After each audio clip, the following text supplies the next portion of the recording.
ठाणे शहरामध्ये पुन्हा एकदा टोईंगचे वारं वाहू लागलं आहे. मात्र सर्व स्तरातनं याला प्रचंड मोठ्या प्रमाणात विरोध होतो आहे.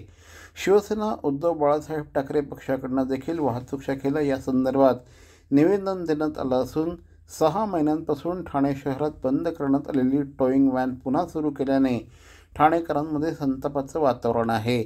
शहरामध्ये पार्किंग करण्यासाठी सोय नसताना ठाणेकरांवर बेकायदेशीर पद्धतीने टोईंग व्हॅन लादली जात आहे. त्यामुळे आधी पार्किंग धोरण राबवा, मगच टोईंग व्हॅनचं नाटक करा असा इशारा टोईंग व्हॅन बंद करा अशी मागणी शिवसेना उद्धव बाळासाहेब ठाकरे पक्षाच्या वतीने करण्यात आली आहे.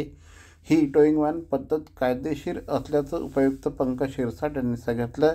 त्यावर काही पदाधिकाऱ्यांनी टोईंग व्हॅन सुरू करण्याचं टेंडर काढलं आहे का, टेंडर प्रक्रिया पारदर्शक पद्धतीने राबवली आहे का, अशा प्रश्नांचा भडीमार केला. यावेळी उपायुक्त पंकज शिरसाट यांच्याकडे कोणतेही उत्तर नसल्याचं आढळून आलं.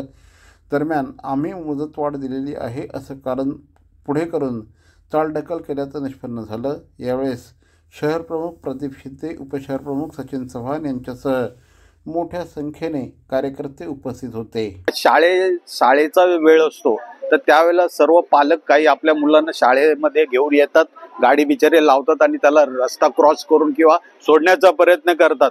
परंतु पाठीमागे आले का तर त्याची गाडी नसते. हे पण कुठेतरी बंद व्हायला पाहिजे. हॉस्पिटल आहे, मला स्वतःला हॉस्पिटलचा असा अनुभव आहे. मी एका माणसाला अटॅक आला म्हणून मी गोडबोले हॉस्पिटलमध्ये त्याला मी ऍडमिट केला. त्याला अटॅक आलेला, त्याला ट्रीटमेंट चालू होईपर्यंत मला अर्धा एक तास लागला. परंतु मी नंतर बाहेर आलो तर बघतो तो माझ्या गाडीला जामर लावलेला.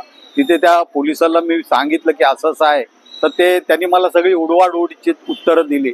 शेवटी मला पण त्या माणसाचं थोडीशी टेन्शन होतं की त्याचं काय होईल. मी माझ्या खिशातले पैसे भरले आणि मी निघून आलो आणि त्याला पुढे मदत करण्यासाठी परत आतमध्ये गेलो. तर ह्या ज्या गोष्टी आहेत त्या आता साहेबांची आम्ही डिस्कस केल्या आणि त्यांनी सहकार्य करण्याचं ठरवलेलं आहे. आता बघू पुढे काय होतंय. आणि जर हे असं नाही झालं तर आम्ही आमच्या शिवसेनेच्या पद्धतीने जे काय करायचं ते आम्ही आंदोलन करू. मुख्य म्हणजे आता जे अग्रीमेंट रिन्यू करण्यात आलं आहे त्याच्यामध्ये जी टेंडरिंग झाली ही 10 लाखाच्या पेक्षा जास्त आहे. सर्वात मुद्दा म्हणजे ही ई टेंडरिंग झाली पाहिजे होती, जी करण्यात आली नाही आहे.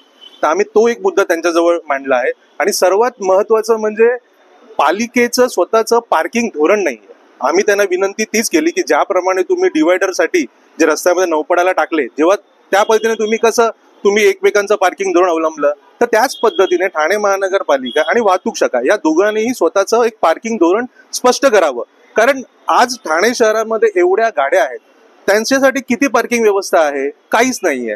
कुठेही स्लॉट्स अवेलेबल व्यवस्थित नाहीयेत ना, त्याची नागरिकांमध्ये सूचना दिलेली आहे.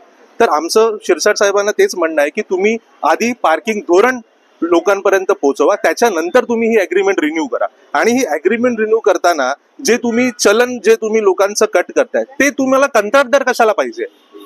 तुम्ही हे डायरेक्ट शासनाकडे घ्या ना. आज ते कंत्राटदाराकडे जात आहे, त्याच्यानंतर ते शासनाकडे येत आहे. तर मधला हा जो दुवा आहे ह्याच्यामध्ये भ्रष्टाचार हा 100% होतो आहे.